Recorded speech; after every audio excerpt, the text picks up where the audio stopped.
So now we come to the question number 7. It is a very important concept again.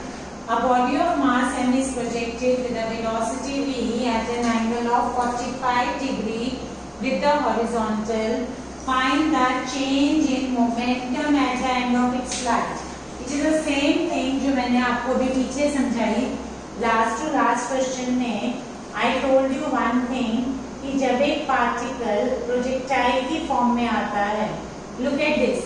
इसमें अब मैंने आपको बहुत क्लियर बताया था कि जब एक पार्टिकल हम इनिशियली थ्रो करते हैं, एक्स एक्सिस के लॉन्ग उसकी वेलोसिटी क्या है, u cos theta, y axis के along u sin theta.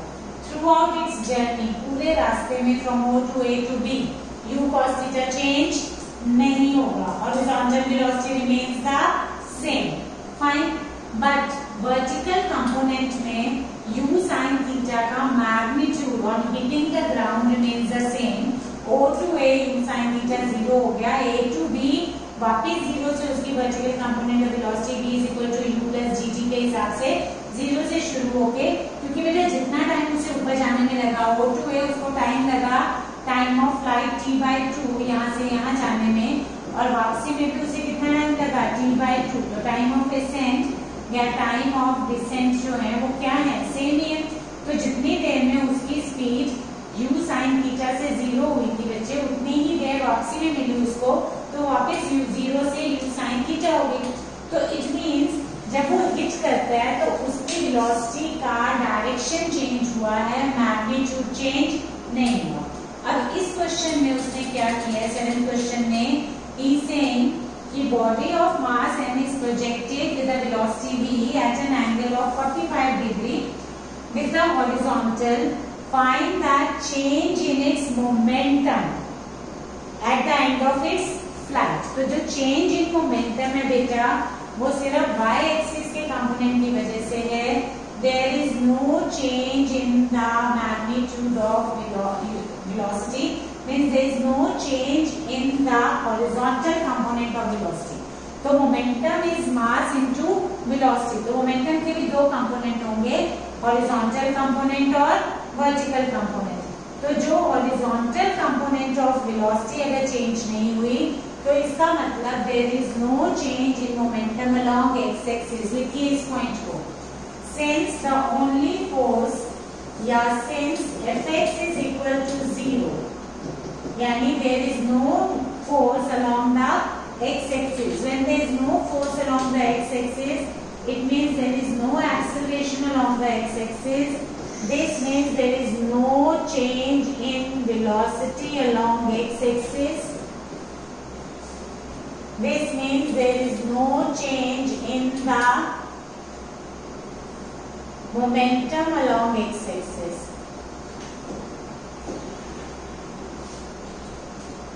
Momentum को हम स्मॉल p से डिनोट करते हैं.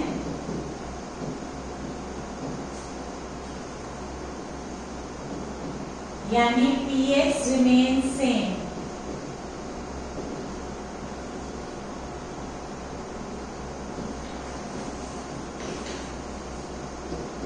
Throughout its journey from O to A to B, उसका v cos थीटा या u cos थीटा जो भी आप मेंशन करते हैं, इसमें भी गिवन है, मैंने भी लिख दिया है. अदरवाइज ये u cos थीटा की टर्म्स हम लिखते हैं. Initial velocity is u cos theta, तो u cos theta throughout वही रहेगा.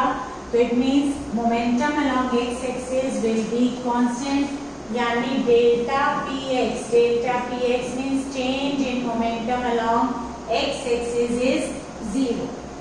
Is this point clear to you? बच्चे प्रोजेक्टाइल का तो ये बिल्कुल आपको घुस जाना चाहिए. अब तक मैं इतनी बार बता चुकी हूँ. Horizontal component of velocity remains the same throughout. ठीक है.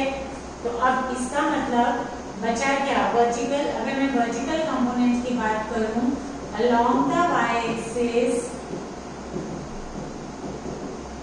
अगर हम y-axis की बात करें तो point of projection magnitude of Vy is same at point of projection and point of hitting the ground, point of target, that is at O अगर हम ये प्रोजेक्टाइल लेते हैं तो इस प्रोजेक्टाइल के केस में O पे और B पे वेलोसिटी के y कंपोनेंट का magnitude remains the same, point of projection, and this is point of target.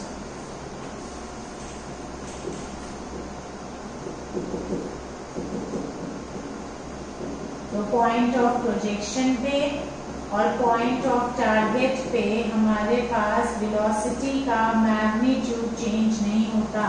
This is magnitude Vy remains the same, but direction of Vy reverses। ये हम figure में भी देख सकते हैं, ये Uy था और ये Vy है, ठीक है।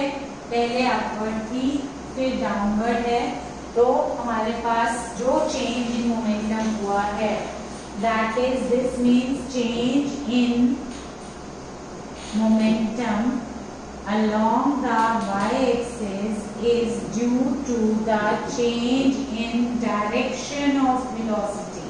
velocity की मैग्नीट्यूड चेंज नहीं हुआ है, ये हमारा, बल्कि ये पॉइंट हम प्रोजेक्टाइल में पहले थ्योरेटिकली भी पढ़ते हैं कि पॉइंट ए पे, पॉइंट ओ पे और पॉइंट बी पे, पॉइंट ऑफ प्रोजेक्शन और पॉइंट ऑफ टारगेट पे जितने की स्पीड से आप ऑब्जेक्ट को से थ्रो करोगे उतने की स्पीड से वो वापस बी पे हिट करेगा। स्पीड से, वेलोसिटी नहीं बोला मैंने, स्पीड बोला, यानी मैग्नीट्यूड वही है। यहाँ पे भी यू था, यहाँ भी ओ पे भी यू है, बी पे भी यू है। velocity का magnitude at O and at B is same, which is equal to U। या भी इस क्वेश्चन में हमें V गिवन है, इनिशियल है तो सेम रहेगा, but direction change. So direction of velocity along y-axis changes. Therefore, change in momentum is only due to change in the direction of velocity along the y-axis। तो अब change in direction कैसे करेंगे बताइए। Final velocity minus initial velocity, तो आप एक direction को positive लीजिए, एक डायरेक्शन को नेगेटिव। थीटा मुझे 45 दे रखा है इस केस में, ठीक है।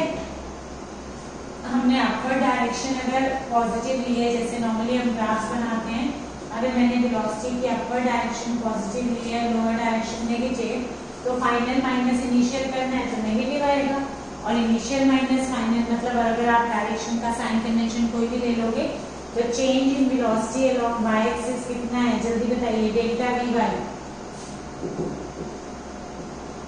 Delta we Y is practically final velocity along the Y axis minus initial velocity along the Y axis.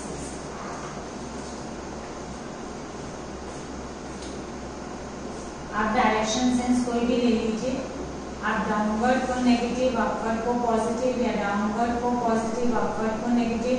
Generally हम जी के साइन से देखते हैं, तो जब हमारा डिस्प्लेसमेंट अपवर्ड होता है तो हम साइन क्या लेते हैं नेगेटिव, डिस्प्लेसमेंट डाउनवर्ड होता है तो साइन क्या लेते हैं पॉजिटिव। आप चाहे इसमें कोई साइन ले लीजिए, या तो 2mvy आएगा या माइनस 2mvy आएगा, तो प्लस या माइनस इज बेसिकली हमारी कन्वेंशन के हिसाब से, और हमें जब इसका मैग्नीट्यूड निकालना भी होगा तो वो स्क्वायर हो जाएगा। एनी साइन कन्वेंशन बताइए कौन सी लूं, अपर नेगेटिव, लोअर नेगेटिव, जल्दी बोलो, मुझे कोई प्रॉब्लम नहीं, बिकॉज मुझे डेल्टा पी निकालना है बच्चे। तो delta p being the vector quantity, it will be under the root of delta p x का square plus delta p y का स्क्वायर। तो चाहे आपका ये पॉजिटिव आए चाहे ये आपका नेगेटिव आए, इसका स्क्वायर ही होना है। तो साइन कन्वेंशन से या तो ये प्लस 2mv आएगा या माइनस आएगा, तो whatever you take. Now I have taken upward as negative, downward as positive. तो final velocity along y axis क्या है, पॉजिटिव ये है, और उसका मैग्नीट्यूड कितना है u sin थीटा, और अपवर्ड क्या है u sin theta but with the opposite direction. तो minus minus will become plus 2u sin theta, और थीटा की वैल्यू हमें क्या दे रखी है 45 degree. So this comes out to be root 2u sin 45। तो 2u sin 45 will be root 2u। Root 2 is the value of sin 45. So this comes out to be equal to delta Vy. So delta Vy is equal to 2u sin 45. ये delta Vy है. तो बच्चे momentum क्या होगा? Momentum along y axis is equal to change in momentum along y axis will be equal to delta Py. तो delta Py is equal to m into delta Vy. Delta Py is equal to m into delta Vy. md होता है बच्चे. तो delta Py will be equal to mass into change in velocity along the y-axis, which is 2u sin 45. 2u sin 45 का मैंने हुआ 1/√2, तो 2 cancel. This comes out to be √2mu. This is √2mu. अगर आप ये नहीं भी लिखते तो भी हमें कोई प्रॉब्लम नहीं है, क्योंकि there is no change in momentum along x-axis. The only change in momentum is along y-axis. तो डेल्टा Py वही आना है. आप वो लिखोगे भी तो डेल्टा px² का 0 पुट करोगे और डेल्टा py² का अंडर रूट लोगे तो फिर क्या आएगा? डेल्टा Py ही आना है. उस फॉर्मूले का सिग्निफिकेंस तब होता है जब हमारे पास चेंज इन मोमेंटम दोनों डायरेक्शन में. अगर दोनों डायरेक्शन में है तो delta px² plus delta py² हो जाता है. अदरवाइज आपके पास सिर्फ मोमेंटम का जो चेंज है वो ड्यू टू y एक्सिस है. So this is your answer. Delta Py is mass into delta Vy, which is m into √2u. So √2mu. Change in momentum. ये मैंने लिखवा इतना बड़ा दिया है आराम से आपको समझाने के लिए. अदरवाइज ये ओरल क्वेश्चन है. This is the same thing which happens in the optics in case of reflection. आपका इंसिडेंट रे और रिफ्लेक्टेड रे का पाथ क्या होता है? सेम. उसमें भी अगर कोई मुझसे चेंज इन मोमेंटम पूछेगा तो एक ही डायरेक्शन के अलॉन्ग चेंज इन मोमेंटम आता है. One component remains unaltered. तो इसमें भी हमारे पास जो चेंज इन मोमेंटम आ रहा है, आपने बिल्कुल ध्यान से 2 मिनट में, ये 2 मिनट तो ज्यादा बता दिया. एक बॉल को आपने थ्रो किया, O to A to B गई, हॉरिजॉन्टल कंपोनेंट चेंज होना ही नहीं है, रिमेन्स द सेम. सिर्फ वर्टिकल कंपोनेंट चेंज हो रहा है, और वो भी सिर्फ किसमें चेंज हो रहा है? डायरेक्शन में. Magnitude remains the same. O to A जितनी वेलोसिटी डिक्रीज हुई उतनी A to B वापस क्या हो गई? इंक्रीज.